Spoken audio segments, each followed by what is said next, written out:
এক একটা গ্রহ এক একটা রাশিকে রুল করে, এবং অ্যাস্ট্রোলজি অনুসারে এক একটা গ্রহ এক একটা দেবতা। এক একটা দেবতা, যেমন শনি দেবতা, যেমন ইউরেনাসকে বলা হয় হচ্ছে আই থিঙ্ক রাহু বলা হয়। তারপরে সূর্যদেব, সূর্যকে বলা হয় সূর্যদেব, আবার প্ল্যানেট ভাবা হয়। আর চন্দ্রকে বলে চন্দ্রদেব। মানে চাঁদ যে একটা স্যাটেলাইট, এটা যে পৃথিবীর কাছ দিয়ে ঘুরে, এটা তো আর আগের মানুষ জানতো না। আর এরা মনে করে যে চাঁদ একটা দেবতা, চন্দ্রদেব বলে। তারপরে মঙ্গল গ্রহকে বলে মঙ্গলদেব, ঠিক আছে, তো মার্স আর কি, যেটা ইংলিশে। তো এখন according to science, according to the truth, সূর্যকে কেন্দ্র করে সব গ্রহগুলো ঘুরে, তার তার নিজস্ব অ্যাক্সিসে, নিজস্ব অরবিটে ঘুরতে থাকে।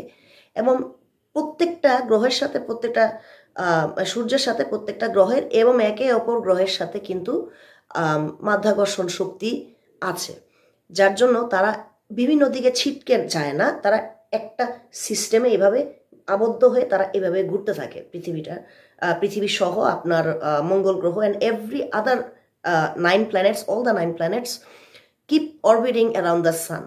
এটা গ্র্যাভিটেশনাল পুলের কারণে একে অপরের সাথে, এবং সূর্যেরও একটা গ্র্যাভিটেশনাল পুল আছে বাকি 9টা গ্রহের সাথে। এই হচ্ছে আমাদের সৌরজগৎ। তো এইখানে আপনারা এই মিলায় দেখেন কোন দিক দিয়ে অ্যাস্ট্রোলজির সাথে বাস্তবতার মিল আছে। বলা হয় শাস্ত্রে যে মঙ্গল হচ্ছে মেষ রাশির অধিপতি, মার্স, এবং মঙ্গলের পাথর কি? মঙ্গলের পাথর হচ্ছে গোমেদ, কথার কথা লাল গোমেদ বা ডায়মন্ড। অথবা কুম্ভের ক্ষেত্রে, কুম্ভ রাশির ক্ষেত্রে বলা হয় যে অ্যামিথিস্ট, তারপরে কি বলে এটাকে, টার্কোয়েজ হচ্ছে শনি গ্রহের জন্য ভালো পাথর। তো কুম্ভ রাশিকে বলা হয় কি, কুম্ভ রাশির লোকজনদেরকে যে টার্কোয়েজ পরো, নীলা পরো, এগুলো বলা হয়। তারপর ভার্গো কন্যা রাশিকে বলা হয় তুমি পান্না পাথর পরো, যেহেতু পান্না পাথর হচ্ছে তোমার সুইটেবল স্টোন, জেম স্টোন, আর তোমার রুলার হচ্ছে মার্কারি, মানে বুধ গ্রহ।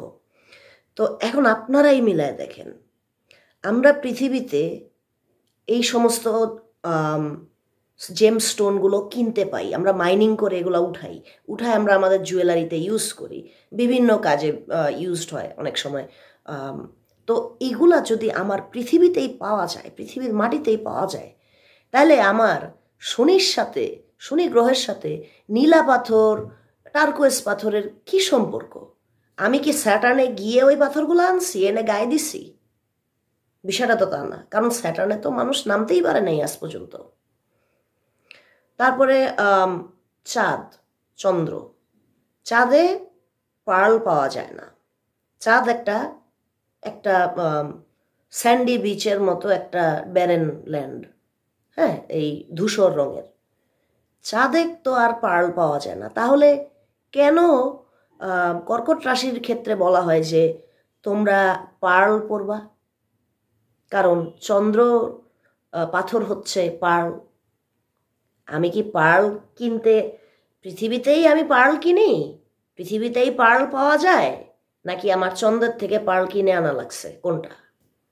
একইভাবে সূর্যের ক্ষেত্রে, সিংহ রাশির ক্ষেত্রে বলে তুমি পরবা হচ্ছে রুবি, মানে চুনি পাথর, এবং তোমার অধিপতি হচ্ছে সান, সূর্য। এখন সূর্যের থেকে কি চুনি পাথর আসে? নাকি সূর্য এতই আগুন, এতই তপ্ত যে সূর্যের কাছে যাওয়া যায় না?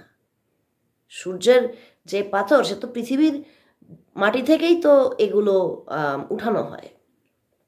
তাহলে আপনারা দেখতেই পাচ্ছেন রাশিচক্র কতটা গার্বেজ। আর এই যে পাথর বিক্রি করার, মানুষের নেগেটিভ ইমোশনকে এক্সপ্লয়েট করে, মানুষের দুঃসময়কে পুঁজি করে যে মানুষের থেকে হাজার কোটি টাকা হাতায় নিয়ে পাথর ব্যবসা, এই ধান্দা কিন্তু আজকে নতুন না। আর এই ধান্দা কিন্তু হিন্দু ধর্মে চলতেছে। আর মানুষ কিন্তু দেদারসে কিনতেছে। হিন্দু বিশ্বাসের লোকজন যারা, তারা কিন্তু দেদারসে কিনে। ভারতে কিন্তু এটা দেদারসে, মানে শাস্ত্র রাশি ছাড়া মানে রাশি, ওদের দেশে রাশি হইল একটা নিউজ পেপারে পড়ার জিনিস। রাশি হচ্ছে ওদের অনেক শিক্ষিত মানুষের ভিতরে এরা হচ্ছে রাশিতে বিশ্বাস করে। এরা হচ্ছে রাশি দেখে শুভ সময়, শুভ গ্রহ, শুভ পাথর এগুলি ধারণ করে এবং অনেক টাকা খরচ করে। আবার যারা এগুলোর ব্যবসা করে তারা ব্যবসায়ী, কোটিপতি ব্যবসায়ী, কারণ তারা মানুষের যে সাইকোলজিকে এক্সপ্লয়েট করাটা শিখে গেছে আনফর্চুনেটলি।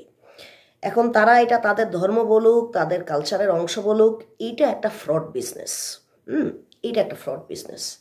কারণ কি, অ্যাস্ট্রোলজারের যে চরিত্র, অ্যাস্ট্রোলজারদের যে চরিত্র, অ্যাস্ট্রোলজির সাথে সবসময় স্বর্ণের দোকান কানেক্টেড থাকে সব সময়। কারণ অ্যাস্ট্রোলজির আরেকটা অংশই হচ্ছে আপনাকে পাথর দিবে, পাথর দিয়ে আপনার থেকে ব্যবসা করে নিবে। আর আপনাকে যে কাউন্সেলিংটা দিবে সেটা হচ্ছে আপনাকে বগি চগি বল চল বুঝাবে।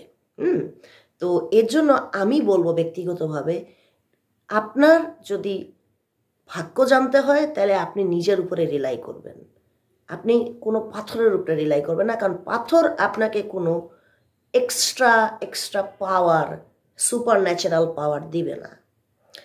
শনি গ্রহ থেকেও আমরা কোনো পাথর পাইনি, ইউরেনাস থেকে আমরা কোনো পাথর পাই নাই, মার্স থেকে আমরা কোনো পাথর পাই নাই। তাহলে অধিপতি হইল, অধিপতির পাথর আমি পৃথিবী থেকে কেন কিনতেছি? এগুলো তো পৃথিবীর পাথর, তা পৃথিবীর তো এটার অধিপতি হওয়ার কথা যদি পাথরগুলা পৃথিবী থেকে হয়, তাই না? এটা কেয়ারফুল থাকবেন। অ্যাস্ট্রোলজারের কাছে যারা যাবেন তাদেরকে চট করেই যখন বলবে কেউ যে আপনারা পাথর কিনে নিন, মনে করবেন যে ও আপনার থেকে ব্যবসা করবে, এই জন্য সে আপনার কাছ থেকে আপনাকে পাথরের আংটি অর্ডার দিয়ে বানিয়ে নিতে বলছে। ওটাই তার ইনকাম বেসিকলি। আর আপনি ডিপ্রেসড, আপসেট, ডিপ্রেশনে আছেন, ফ্রাস্ট্রেশনে আছেন, আপনার জীবনের দুর্দশা, কঠিন দুর্দশা, আপনি মনে করতেছেন যে পাথর আপনি গায়ে দিলে আপনি একেবারে লর্ড অফ দ্য রিংস হয়ে যাবেন। হ্যাঁ, এটা তো হয় না কখনো, এটা কখনোই হবে না।